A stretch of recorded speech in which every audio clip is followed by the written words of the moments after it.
Tamjari, Elite TV gi adom Meerep the candidate meng tabiri bas waham taram auxari maruina ngasi kuna unajagadori ba candidate sete kana sunate KSHETRIGAO Assembly constituency da Meerep oigadori bi adumba leiriba nupa singa lantheng naraka and haiba bosi kada baya de habi wakhalon da tholo de yamni sangthobi adumba candidate ni ahamada Punnam Rani taram auxari. Thank you. Ishagi ahamada introduce to you aigi chinau kyano imai pa kai oi chinau kai tori hamsing amno thambi. Ai bu pokpiba Layoi Kraba Shri Wangkhem Basanta Kumar Amadi Srimati Sumitra Devi ki machanupi ahanni aina kohen lahanni aigi mingna Punnam Rani Wangkhem kaujai aigi ikhada ai ichinlaw akhoi marini aigi ikhada ahum ama lerami leiba ahum sidagi laibak thibadagi aigi inaunupi aigi hek thangnaba inaunupi Kavita Rani mase Kaising imungda kaising imungna mayum palambani masu laikidre aduga ikui kuidribagi mamangda aigi upanupa iton tonba KSHETRIGAO Assembly constituency gi su MLA anirak oibiramba adagi Manipur Assembly da su Manipur gi state gi oina khwaidagi angang oiba cabinet minister oibiramba aigi upanupa Vivek Raj Wangkhem handakta ikui da mamangda yam tamthiba hujiki covid ke laina sina handaki laina laichat sida ma yamna nungai taba mong da ma lekhidre adugi matungda akhoi ichinena ani lehori aiga ai ekpanupa Vikram Raj ka maruna khoi madam ki education qualification ji kai book to bire aduga nahawri ngi hawna khoi politics chang abra congress tagi adumla abran raga congress kai ki pamuri no haibising thambi aise class 10 kaba haujar ko matamda ko class 10 kaba haujar ko matamda 1984 da December 9th December 1984 da INC da Indian National Congress da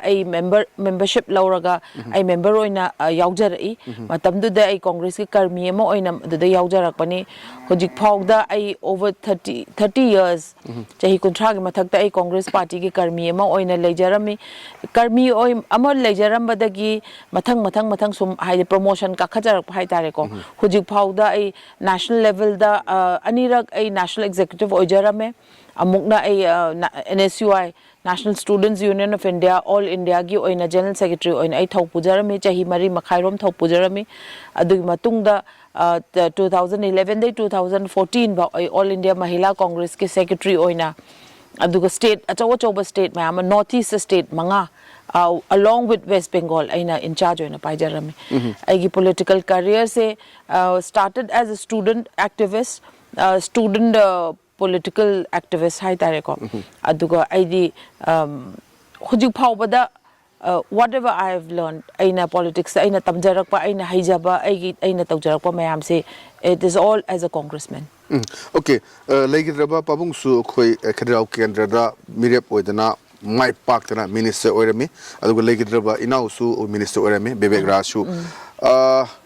political career si kamana hoi legidraba pabung du Congress makti oigedaba male adune duga karai gidano khenara kana Congress ka pabung na minister oirami Congress natte aduga Punnam Rani na Congress sangai si kamana sangai khina ai si Congress ai na changjagi ba se masit aseng na ai Congress party si karino natraga ai na Congress yauraga Congress aina changaga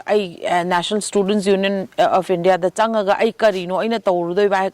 masi kaimda khangdana angang oibagi hadi as a trend hai tare matam du gi trend Congress ta mayam na changba satra mayam changjan khochan tawbudu da aizu as a part of the team ko dum changi bane ado laibak phaba haigadra laibak thi ba haigadra aiga changmina ba mayam du di they've all retired from politics moi di loin thokre moi life that they have settled in different areas ko aina dum leija hora ba hai tare probably because this was my destiny aigi la irai bakta tamamba aise politics ta layu haidana tamamba politics ki dama I can say that politics runs in my blood because aigi family se Wangkhem Wangkhem ningoni aigi family se aigi idhau aigi aibu pokpa aigi pabu pokpiramba idhau was the first koi cannot hangaga Google da KSHETRIGAO kendra gi MLA sing hainang hanga yengbi the first MLA was the Wangkhem Ibol Singh INC candidate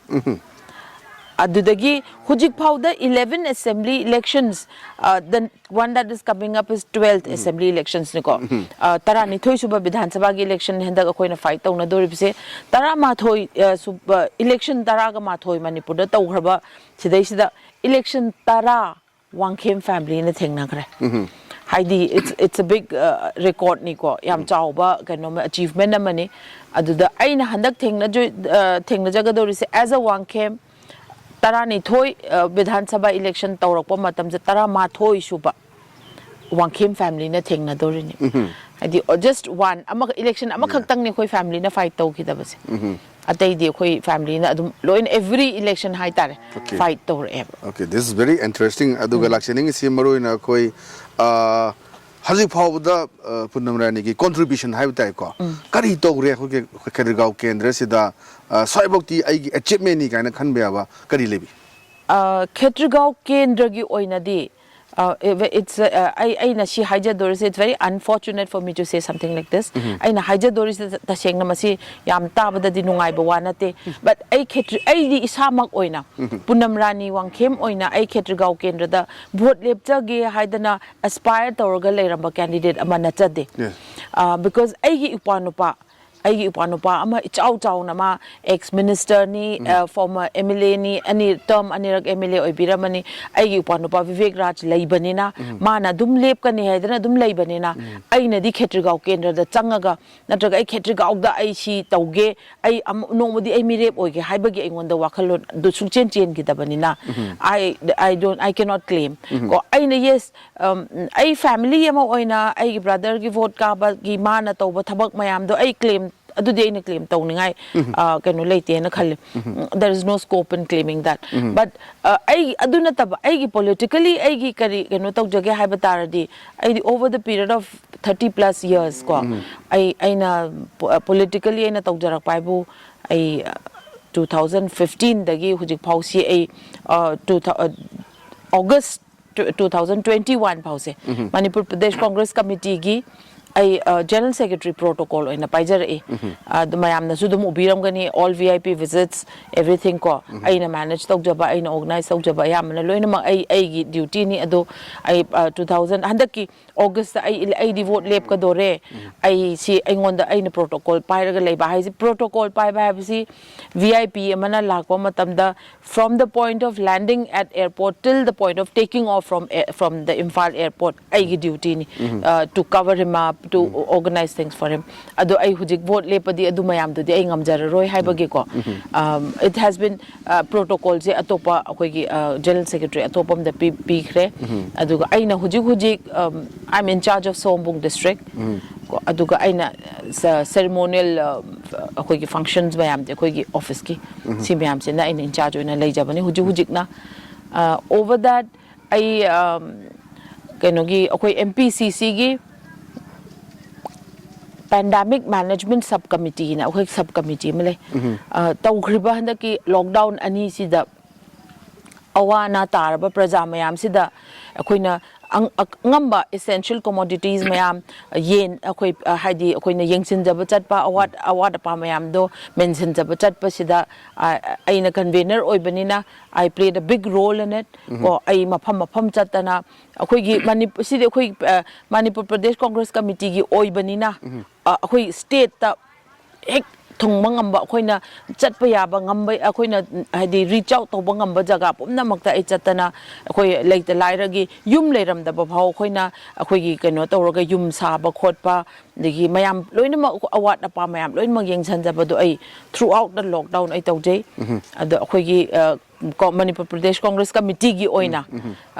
the pandemic management subcommittee na manage tawraga tawba yaba akoi leita lairam ayam awaba che mayam pumna mak awaba nangna banina matam du da mayam loina mak awaba se khara do so ko saruk yana ai yamna haitare mayam na kinaring ai da mayam na mapan thokna dringai matam sida ai lockdown manung sida chat laga ai jaga khuting mak ai cover tawjai ai yaujai ai hadi relief work mayam da ai loina saruk yaje. Okay. Haji makata la jeni se KSHETRIGAO kendra ki khwai dagi khoi chamine se KSHETRIGAO kendra ki khwai dagi khoi sotha base hosti mikhal la thengna ge na changa abani marui na inaung pa lai ki da ba aduga hanagi ipai bungo leibire mena so khoi MLA odana minister odana ramani inaung pa minister ramani madugi matung da la ki bani adu KSHETRIGAO kendra ge na hanjaksi mikhal thengna again thola mina krai area se da amna khoi gi lop ho leiba sotha ba hai tare ko kari ga sing da asoba hadi men ho ba lai kan bi ho bagi jaga haina tar di pung ho re pung ho re di kendra sida literally akhoi gi haise mioi bagi chawkhat bagi lambi habse it's the pathway to progress in life, progress in society is the main basic requirement is good roads, good transportation, good roads. Akhoi masigi sima KSHETRIGAO kendra da uba sungphang phangdre hujikta election tha manga taruk ta ngai ra kan sida kanna akhoi hujik black topping to khale adu aina haijaningi di 4.5 years se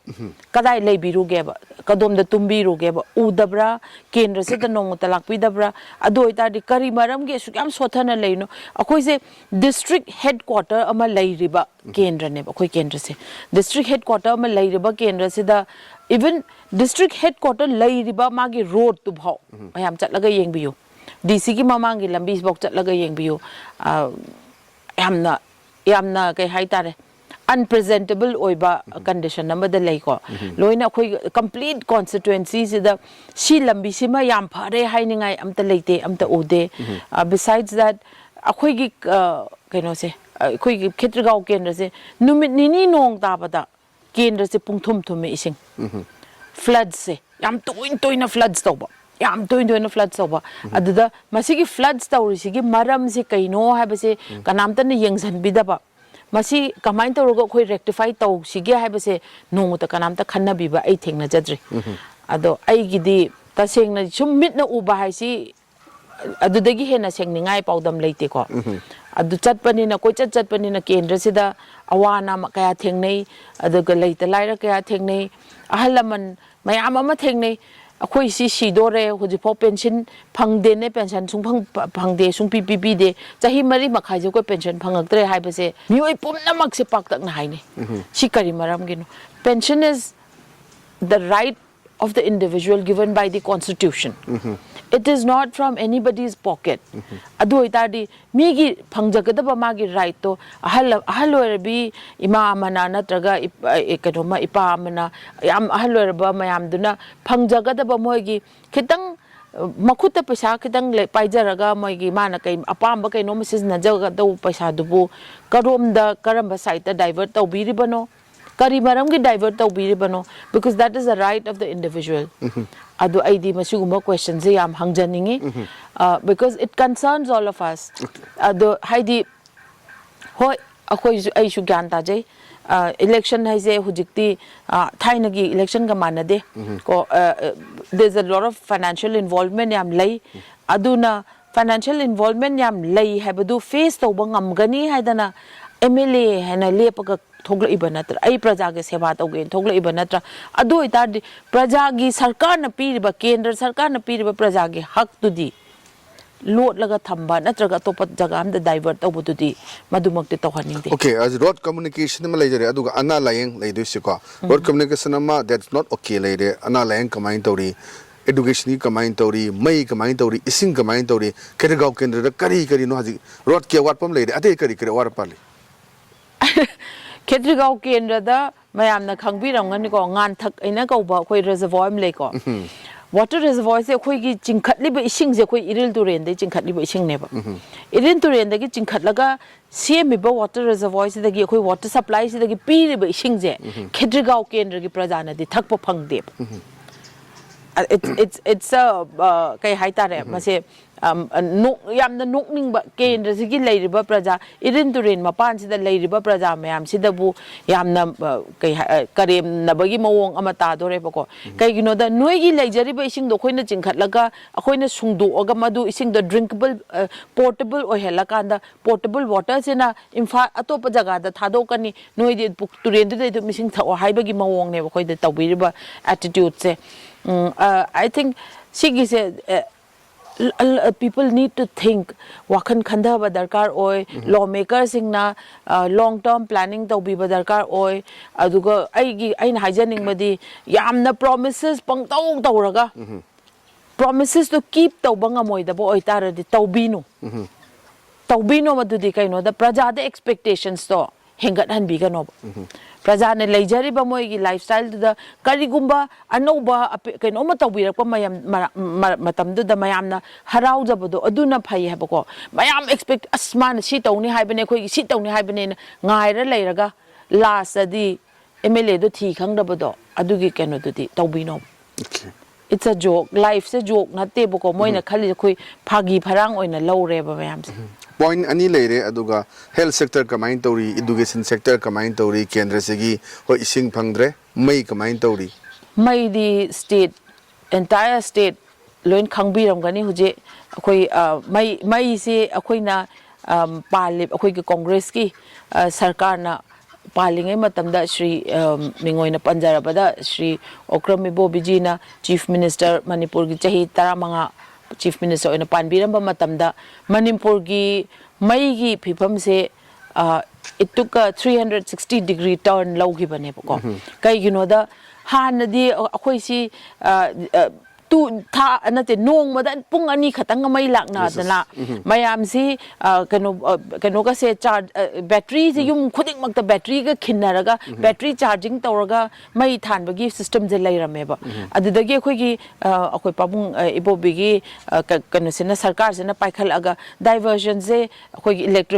electrification of the state se the chat khraga aduga this new concept of having metered singko khoi prepaid meter kano sing je install tawdana khotana tawse I think akhoi si shigi system je I think we should be very proud of it because akhoi Manipur da tawriba prepaid electricity ke prepaid system je prithvi da atai mafam da leite akhoi we are a new kai hai tare the inventor hai tare ko amarom da akhoi gi tawriba akhoi state ta tawriba se aina tajabada pabungi bobi gi wari tajaba matam da Sweden gi prime minister sina especially pabungi bobi se Delhi da unabi hai ko nangi sida tawriba system je kanagi idea no kari no masi kamaina how did you come about with it how to get prepaid electricity installed in every house and have the people pay the bill proper hai base akhoi gi system je moina angak po oina tawraga masi gi system je akhoi ju study tawningi akhoi gi su khoi country da akhoi masi tawningi ka naga tawi hai bagi ai wari ta aing tajabale je so as a congressman, I feel very proud that akhoi gi sarkar pairingai matam da masigi huge achievements in laikibani adubu everything that goes up there is always a time limit aduna ngasai gi lairamme ba kaino ni wiring system ni khangde ama ni any other even the machineries ko there is a time frame for everything adu mayam do magi proper repairing the proper maintenance saudaba taradi obviously it will start failing aduna hujiksi ngak letana every nong mada mai mut pa se mari mangarak taruk rak tarer adum theng nei hujik se I must say that this is poor maintenance poor maintenance aduga aina tajabada di MSPDCL gi su yamna awaba yam problem yam thoina tai MSPDCL da thabak tawriba lineman mayam mogi o keno mayam si su tolop ka yam kuira phangdraba kuira male yamna mogi su iranga yam thokpo khotpa su dum taje adum it's all mismanagement by the government. Okay, so viewers atin mo break to lawsa break matung da yam thana mo hanjark ai koi vaccine ka place ai koi vaccine ka place Hongi punchi saukhat khongthang hanjilasi Jati bizati khai dena corona lanjang thengnerasi Corona lanjang thengnerasi Ai khoi vaccine ka plesi corona dingam si Punchi saukhat mai kaida hanna palese Punchi saukhat mai kaida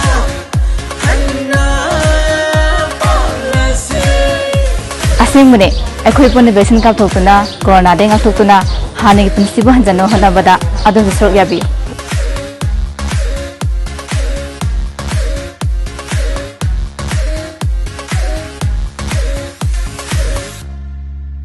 Break matungda mayam taram okseri ai makhata la sending sina maru na ngasai hoi peling de hauna congress sangre habagi lae adu hajik simical si in particular ina depth lakse ming bahai tare ko kari gino hoi KSHETRIGAO kendra ningolni hoi aduga ayotopada mayum pale kai haina basu leiba aduga hajik kendri sanga kanda babana honna biramba aduga aigi ipanu panu honna biramba mayam du ura kandra na tagana praja gi kai to ke na khal kanda no haji mikhal thengna ge na tholaise andhambi ai di politics hai se ai gi destiny oi bajatni ai masi karino khangdana su khangdana ai adum ko Indian National Congress join tawjagi bani ade kuina sangna leira kanda ai gi yauminarba mayam ai ngasai mention tawjagi budu ko mayam do loin tokre ai tom da lehore so that means masi ai gi destiny da leiramba ai se sida adum Congress tadum yauro nang rajniti tawro haidana ai gi destiny da leirambani na ai lawjai ko handaki aina thokjara iba ai Meerep oina thokjara isisu ai si KSHETRIGAO kendra gi Meerep oigena leijaramba sungna natte ai ipanupa matam chadana ai ipanupa Vivek Raj handak lai khidaba sidagi mayamna ahalaman mayamna sidi asukgamna nangi father na forefathers na thamamba noigi kaino ma hai tare ko ama kaino ma mark ama in this constituency da noigi leiramisi hekta lemna mangadra kanamta noi kaino tawba ngamaroidra haiba matamda mayamna nangna rajniti tawrokpanina bema nangna dum can inherit tawba mawong niko haiji inherit tawdi haidi I'm going to struggle for it but nangna dum rajniti si nangna angang oringe de tawjarakpani na nangonda dum tai ne be ma atei kanam upai leite ne haidana ahalaman mayam tawraga aisi dumaina ai thokjarakpani adusu ai thoklakpadadi initially ai gi mother sina sugya yakhide ai ngasai gi yamna mangonda machanupa yamna kaishu kano tawdana ana yek yaudana yam healthy oina leijaramba machanupa ma patlong thatkhibudo covid na maram oiduna adudagi ma se mathai nungai tabadagi ma akhoi kanamta akhoi politics ki wari sanaroi si khotna roi si kaina mangonda khar nungai tabadi phaujarami but nevertheless ma she also understood ma mamana su ma gyan tare no magi destiny da magi marai bakta si lei bajat ne aduna ni icha se mangonda tare haidana ai akhoi mamina su blessings piraga aduga ai family na su ai panupana ai Vikram Raj na su iche ai support tawi icho nang tawro tho o hairaga ade ai family other family members na su loina nang se yare han ai husband gi ai inemo ikubo ki ayaba lawra kanda ai se in the fray I've come because knowing very well what kind of financial involvement is there ai ni hai face of chong tok charak pani ai gi political life ai gi political struggle ai na tok charak pa ai gi keno tok charak pa mayam se first and foremost as the National General Secretary of NSUI ko ai chawa state mayam gi hadi Maharashtra gi Delhi paijarami Maharashtra paijarami Gujarat paijarami ko ai as a student activist adugi matung da ko na ai na Mahila Congress ki ai secretary oiba matam da All India gi secretary oijaringe matam da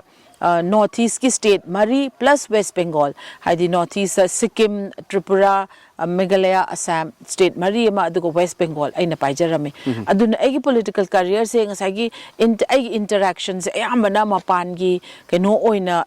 tawkhiba ko horakpadagi aduna ai gi concept su ai si MP oina chachage haidana ai ngonda haidi ai gi leijariba ai colleagues political colleagues me am haitare angang oing de leijarap ko mayam se loina parliament leibane na ai now I want to go to the parliament in leijabani ko handaki hogiba parliament kanogi Rajya Sabha election se dasu as a Congress candidate I apply tawjage I bu consider tawbiyo hain I nomination seek tawjay ado akhoi unfortunately kainona ining thau sana chawbana tholokpa BJP gi tholokpa matamda ahalaman mayamna ibema ahan nama thado ase adu party gi ahan nama haidana oja mangi babu thanga gi oja mangi babu thadok pi gi bani ado matamda ahal ama thadok si haibado yes chahida di man ahan oiram bayai but politically the Congress party the yaurok pagi kano the yenga di man engon de ahan oibanati okay yes by chahida oiraga su thabak chahida di by virtue of age haitare ko adu da di mana oja mangi babu na khode gi yam thina senior ni ado kano the life in politics in Congress si I think I'm one of the top hijabaya KSHETRIGAO Kendra am interesting oi do sia koi thengnari ba Meerep ma'ams candidates ma'ams all are male du pa ngaktani mane nupi ni lone fighter ni ji thulai se yamna sakti leba je women empowerment gi leba issue ma'am le kan se da koi thula kan da mui manga si taruk maybe azik finalize di oidri ko intending ngaktani adubu finalize ora kadani kamaina fight to gina khali is a lone fighter ni khoi ni PM en thokla kan da KSHETRIGAO Kendra sida KSHETRIGAO kan ge igi pa gi isa gi pokum sabam ni igi khoi na sauta pham ni igi pa na honaram bani igi idhong na honai biram bani igi ipa no pa na honai miram jaga ni so sida khoi kamaina fight to gina khali fight tau bahab se tasing na I have scrutinized because I see politically I ngasai I masigi se na every da I na dum ngangjai haijai ko politics you can categorize politics in two categories ko one category is an organizational politician the other category is electoral politics ko electoral politics la iriba akhoi hujik aina thengna jagadoriba KSHETRIGAO Kendra da thengna jagadoriba candidate nupa manga se loinamak they are all electoral politicians aina organizational politician hoy jaba kai you know the ID rajniti karino rajniti party amada leiraga party si ki constitution makhada party si ki ideology follow tawraga party ki ethics nga aga karmaina politics ta mamang chakhat kadabano haibasi ekhoina chatlaga prajada mayamda khanghan jaba akhoina madugi hadi training short trainings mayam ma tawjar aba minina ko politics is for me is hujik vote lepak pahise it's only a step ahead aina tawjariba politics da adu step ama hengatla kakhatlaga tawrokpagi wadani aduga moi atai leiriba manga se politician manga makse I don't even deny my own family also at that point of time ko leiriba hujiki leiriba moi singchidi vote lepage power darkar oire ai power pame ai vote lepage haira kanda politics Europa ngaktane aduna there's a vast difference with me and the five of them moi manga siga aiga thengnaba matamda I can very well claim that I have much more experience and can I outlook say different oi I na moi mayam leiriba mayam sigi politically yam experience heli moi daursi ngarang da thoglaga hadi I na sum taja bada one of the candidate has just even akhoi kendra da lakpa ji chahi ahum mari gi dangai ri haire ma masagi kendra bhauna chadaba adagi amana atai singjuna dum loina mak mai magi atopa kendra mada le puraga fail oiraga la kahaudraga la aga somgi kendra dagi muk thagalagi MLA obisu yauri ko I me masip individually I na moi target tawagi wana tabida but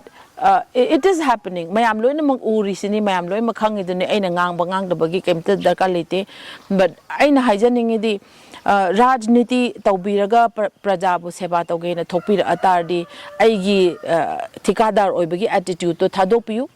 ko ai sida ai rajniti sida ai paisa tan ge na changak pami oi tar di madudi please yum na phambiyo sen tan ba noi gi lambi leijaba sen dan lambi am sen pai ba sen tan ba haiba mi ngak ni lambi yum da leiraga sen tan biyu lambi du dum chat piyu praja gi seba tawge na tholok pa tar di come out with a clean heart thamoi du seng na thokpira o dedication yaw na thokpira o praja gi seba tawbiyu be transparent praja dan tawribadu kaino habada mayam pumna makta loin yeng uhan biyu ꯍꯥꯏꯗꯤ ꯂꯣꯠꯅ ꯊꯨꯞꯅ ꯇꯧꯕꯒꯤ ꯀꯩꯝꯇ ꯗꯔꯀꯥꯔ ꯂꯩꯇꯦꯕ ꯁꯤꯗ ꯇꯧꯒꯗꯕ ꯊꯕꯛ ꯄꯨꯝꯅꯃꯛꯇ ꯄ꯭ꯔꯖꯥ ꯃꯌꯥꯝꯒꯤ ꯃꯃꯥꯡꯗ ꯊꯝꯃꯒ ꯇꯧꯕꯤꯌꯣꯕ ꯑꯦꯟ ꯋꯥꯏ ꯍꯧꯖꯤꯛ ꯐꯥꯎꯗ ꯑꯩꯅ ꯉꯁꯥꯏꯁꯨ ꯑꯃꯨꯛ ꯍꯧꯕꯗ ꯄꯟꯖꯈꯤꯕꯗꯣ ꯈꯦꯇ꯭ꯔꯤꯒꯥꯎ ꯀꯦꯟꯗ꯭ꯔꯁꯦ ꯉꯁꯤ ꯐꯥꯎꯗ ꯀꯔꯤ ꯃꯔꯝꯒꯤ ꯍꯟꯖꯟꯅ ꯐ꯭ꯂꯗꯤꯡ ꯇꯧꯔꯤꯅꯣ ꯅꯨꯃꯤꯠ ꯅꯤꯅꯤꯗꯪ ꯅꯣꯡ ꯇꯥꯕꯗ ꯐ꯭ꯂꯗꯁ ꯀꯔꯤꯒꯤ ꯇꯧꯔꯤꯅꯣ ꯍꯥꯏꯕꯗꯣ ꯑꯗꯨꯗꯪ ꯑꯝꯇ ꯈꯟꯊꯕꯤꯌꯨ ꯂꯥꯁꯇ इबानी उनब लोरमदाय अदायदुदा आई मसीगी सोल्यूशन सिमा आइना आइगी माइंड द करी लई हाइबदुमा आई ताकजगे ओके थैंक यू मखादा ना खने खंगजे नेंगे से जी अखोई बाय चांस इलेक्शन सिदा माई पाइन खलसेबको मैडम ना माई पाइन खलसे फर्स्ट प्रायोरिटी अखोई खड्रिगांव केंद्र की ओइना करीनो पके केन खनबिरिस आई कॉन्सेप्ट फर्स्ट प्रायोरिटी से अइना तौजनिंगबदी आई प्रोमिसेस ती यामना तौररोय आई प्रोमिसेस तौरोय कईगिनो हाबदा मियोय बागी कनो हसे प्रोमिसेस मयाम अमा तौरगा प्रोमिसेस तो ngak pangamdaba taradi ko maduna hena miyoy bagi wakhanda nungaitaba pohali ai promises te tawjaroi matang matamna purakani edum tawba yaba kai tawba yage matang matam dugi chana ba ko thabak si tawba ya have the my gi time and place huji ga hai akhoi gi government sena huji paliba government sena BJP government sena promises mayam am tawbi ki ado laibak thidana pandemic sina tholopadagi chahi ani simadi almost mi gi relief work tawba nata na kaimta tawba ngamde haibagi adu haiman ba thoi madu haibada ko aduga chapmana na aisu promises te tawjaroi but aina aigi thamoida aina tawjatningba haiba keno amadi leije yam maru oiba thaba ma Khetrigaon kendra da hanjan na ngakletana floods ho ibase masimadi aigi mind da ai keno ma ai tawjage haiba keno madi leije mase ai hujimakti reveal tawjaningde but sum ai yamna sam na hajarabada huji khoi honorable minister MLA leibiriba Sri Indrajit Singh gi magi home polling hai tare ko thambal khong khoi gi bridge leibase thambal khong bridge se da lepaga khoi kongba turen je makha da dumi amdang yeng thabiyo bo haiba kongba turen gi laimai se it is almost just 10 feet bridge to get 10 feet mukta ngai be khetna rese adu be tar di ising si kadai da no che mayam no tarak pa matam da mayam si de chum dhara be ising si kadom da chen doino ka main chen doino obviously adu di floods adum tau ta ba aduna ai na kano haijaning si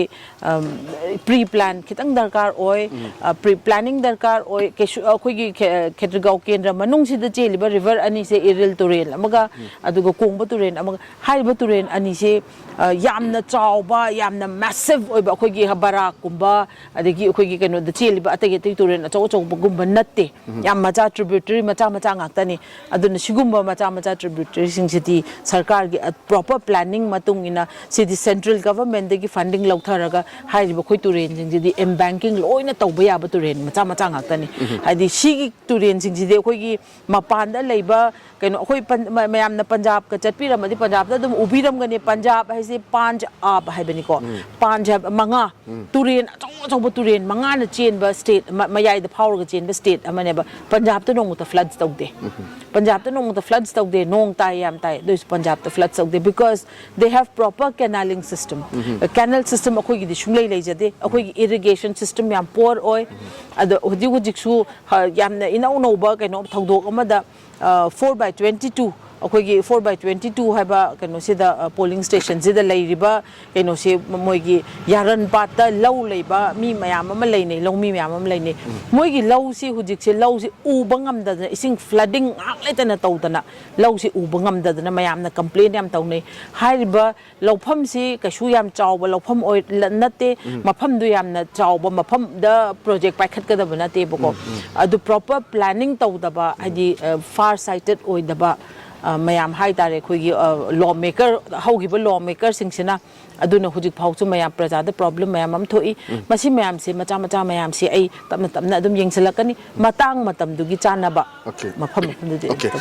women participation in politics have say sigi se sothana lei Manipur da sothana lei have say I absolutely agree tawi ko ai masi pura ya janingi kai you know da masi akhoi society gi mind block ni society gi mind block hai se masi akhoi gi some far side yum yeng ba thap na yeng koi na yeng ba matam da Assam da yeng biu Assam have state da adukki matik women participation lay in active politics ko lawmakers oina mayam ama lay adu Nagaland da yengbiyo nakraba Nagaland da kanam ta leite adumain akhoi gi mindset sigi wane se akhoi gi society je maitei gi society se maru oina akhoi di maira pai bi na nga agale ba society hai be yai ko akhoi prithvi pumna makta maira pai bi gi thauna maira pai bi gi society na khangna ri ba society ne koi society te masi akoi society sida maira pai bi gi thauna sidi kangsi khingba da dang oi ba gi mawong na utle mayam na hoji uri se kangsi khingba kaigumba kainoma thoe incident ama thoe phata nungda ma thoe hari kangsi khinga maira pai bi mayam kok thok pi ba maira pai bi ima mayam na nga han bi ba but when it comes to being a lawmaker, vote lep yai matik chai haiba matam da de hey noi chakhum da dum layu nimung mana cha se maga layu haibagi wakhan lon se shima change to ba darkar oi ba ko akhoi si we are equally educated akhoi lai lai shu loina haiba ngak tani lon li loina thok pa ngak tani akhoi na kaim ta award pa leite na khanje ba award pa leite hena khanja baduna ai sungki ki dana ai moi nupa manga ai thingna jage ai chongthok chara ine Okay. Muscle power, money power habasidi aina masi yamna masida thingmurasu kana gadaba kano nate because aina hajari dumaina mayam praja ge mindset se change to boma darkar oi ekhoina pami basi election mamangda mayam mamangda ko paisa khara langsallaga paisa na leiba yare ai thikadar ama oiroga paisa yam tale natraga ai gi kai gumba karbar ama tobodegi ai paisa yam paire praja je aina leiraga ai jekte MLA oirage haibagi concept sima thadok minasi masina oiba yaba nate mayam hujik adum uraga leibiri sini mitna adum uraga leibiri sini haidi hana vote mamang da praja mayam bu leigi baduna praja gi thabak amta tawrakti habise mayam pumna wangna uraga leibiri duni ko aduna ta sengna masi gi concept se thadok minarasi awon ba KSHETRIGAO kendra ma purakna ba ekhoi mayam amutang punjan minasi haba women power nupi gi nupi na ngamba maira pai bi mayam na ngamba thauna do KSHETRIGAO kendra da amtang utpi yu haidana ai KSHETRIGAO kendra da leiriba praja mayam imai ben mayam ichinnaw mayam pumnam po ai hanna ai khurumjari aduga aina yamna ai vision yamna lei ai si tauge haibagi ai wahai wata dudi amta ai haijaroi ai mayamna takpi ba tambi ba ai bu si tausi haiba mayam do matang matam chana ai adum soidana ai taujagani ai di ai thika dan nate ai thika tauba min nate ai ngon da thika ai thika gi maram dai kem khangjade aduna leiriba thabak ngang pumnamak ai gi chenbi riba chongbi riba ai gi leader sing ai gi member sing mayam sing jina loina tana biraga mayam na tana raga tausi haiba thabak to ai adum taujani haiba se ai prajada thamjaningi